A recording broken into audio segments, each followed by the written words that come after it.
చనిపోయి 3 రోజులు అవుతున్నా ఇంకా తన మనుషుల్ని కాపాడుకునే ప్రయత్నంలోనే ముఖ్యమంత్రి డిప్యూటీ సీఎం గారు మాట్లాడుతున్న విధానాలు గమనించి అందరూ అసహించుకుంటున్నారని కూడా ఈ సందర్భంగా తెలియజేసుకుంటున్నా. ఎందుకంటే తిరుమలలో ఎప్పుడూ కూడా ఇలాంటి ఘోరమైన దుర్ఘటన జరగలేదు. చంద్రబాబు నాయుడు ఏ ముహూర్తాన ముఖ్యమంత్రి అయ్యాడో ఈ టీటీడీ అలాగే వెంకటేశ్వర స్వామి పరువు ప్రతిష్ట దిగజారిపోయేలాగా ప్రతి ఒక్క కార్యక్రమం చేయటం మనం కళ్ళారా చూస్తున్నాం. నిజంగా ఈరోజు ఎంత బాధాకరం అంటే ఈ చంద్రబాబు నాయుడు తన మనుషుల్ని టీటీడీలోను తిరుపతిలో పెట్టుకొని ఈరోజు 6 మందిని బలి తీసుకుంటే ఇంతవరకు ఒక్కరి మీద కూడా కేసు పెట్టలేదు, వాళ్ళని కాపాడాలన్న ప్రయత్నం చేస్తున్నాడు అంటే ఈయనకి హిందువులంటే గౌరవం లేదా? ఈయనకి భక్తులంటే గౌరవం లేదా? వాళ్ళ ప్రాణాలకి విలువ లేదా? ఎంత సిగ్గుచేటో ఒకసారి మీరు ఆలోచించండి. ఈరోజు చంద్రబాబు నాయుడు తనకి రోజు భజన చేసే నాయుడు గారినేమో టీటీడీ చైర్మన్ చేసుకున్నాడు. తన గత ఓఎస్డి వెంకయ్య చౌదరినేమో అడిషనల్ ఈఓగా పెట్టాడు. మళ్ళీ జేఈఓగా కూడా పోస్ట్ ఇచ్చాడు. జేఈఓ అనేది ఒక సీనియరు అనుభవం ఉన్న వ్యక్తికి ఇవ్వాల్సిన పోస్టుని ఏ అనుభవం లేనివాడు, భక్తి లేనివాడు, భక్తుల మీద ప్రేమ అభిమానం లేనివాడికి ఇచ్చాడు అంటే దానికి కారణం వెంకయ్య చౌదరి అవటమేనా అని నేను అడుగుతున్నా. ఇక ఎస్పీగా సుబ్బారాయుడు గారు తన దగ్గర సెక్యూరిటీ ఆఫీసర్గా పనిచేసిన వాడిని తిరుపతి తీసుకొచ్చి ఎస్పీగా పెట్టాడు.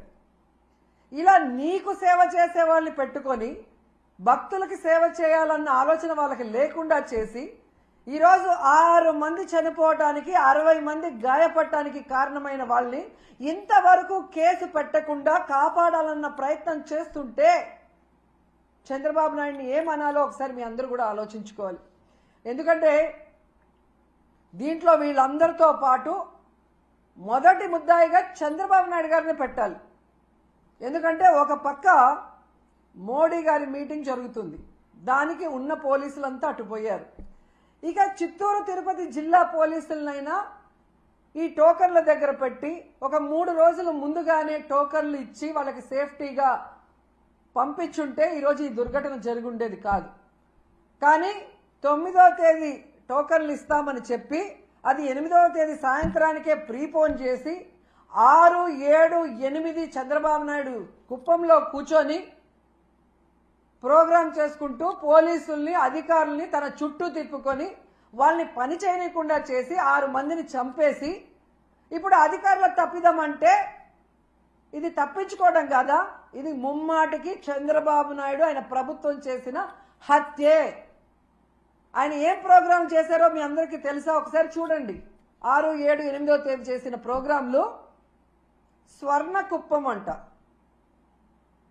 కుప్పం విజన్ 2029 అంట. 30 ఏళ్లకు పైగా కుప్పానికి ఎమ్మెల్యేగా ఉన్నావు, మూడు సార్లు ఆల్రెడీ ముఖ్యమంత్రిగా చేశావు. అప్పుడు చేయలేని స్వర్ణ కుప్పం ఇప్పుడు చేస్తానని ఇలాంటి ఒక క్రూషియల్ టైంలో పెట్టి నీ సెల్ఫ్ డబ్బా నీ భజన నువ్వు చేసుకోవడానికి 6 మందిని చంపేసి 60 మందిని గాయాల పాలు చేసి మళ్ళీ కళ్ళబొల్లి మాటలు ఎంతవరకు మాట్లాడటం సమంజసం?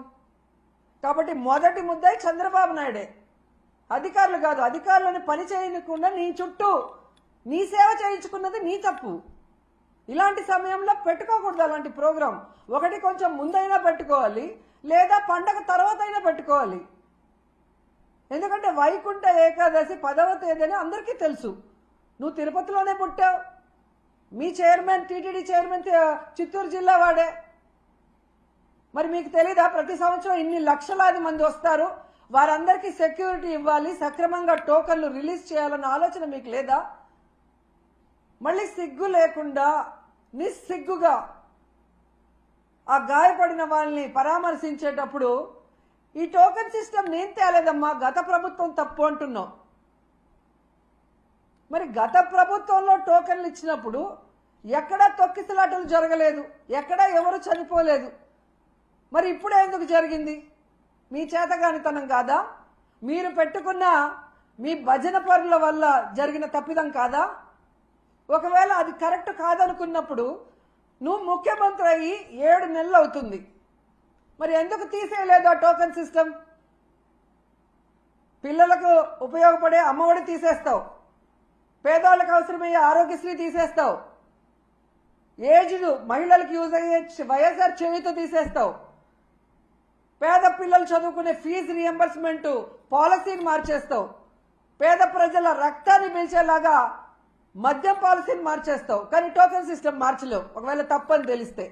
అంటే ఈరోజు నీ నిర్లక్ష్యం వల్ల, నువ్వు పెట్టుకున్న వాళ్ళ నిర్లక్ష్యం వల్ల ప్రజలు చచ్చిపోతే దాన్ని డైవర్ట్ చేసి ఎవరి మీద తోసేయాలని చూస్తున్నావు తప్ప తప్పు చేసిన వాళ్ళని శిక్షించాలి, ఈ తప్పు మళ్ళీ జరగకుండా చూడాలి అన్న చిత్తశుద్ధి చంద్రబాబు నాయుడికి లేకపోవటం అనేది ఇక్కడ అందరూ కూడా గమనించాల్సిన విషయం. ఈరోజు చంద్రబాబు నాయుడు చెప్తాడు ఇది అఫీషియల్స్ తప్పని, పవన్ కళ్యాణ్ గారు వస్తారు ఇది టీటీడీ చైర్మన్ అడిషనల్ ఈఓ గారు ఎస్పీ గారు తప్పని ఆయన చెప్తాడు. బిఆర్ నాయుడు గారు వచ్చి చైర్మన్ గారు నేను ఆల్రెడీ ఎస్పీకి చెప్పేలా జరుగుతుందని ఆయన చేయలేదు అంటాడు. అంటే మీ ప్రభుత్వంలో మీరు పెట్టుకున్న వాళ్ళ వల్ల జరిగింది తప్పని మీరు ఒప్పుకున్నారు కదా అందరూ. మరి ఎందుకు 3 రోజులు అవుతున్నా ఎవరి పేరు ఎఫ్ఐఆర్లో ఎక్కట్లేదు, ఎందుకు ఎవరిని కూడా అరెస్ట్ చేసి లోపల పెట్టలేదని నేను అడుగుతున్నాను.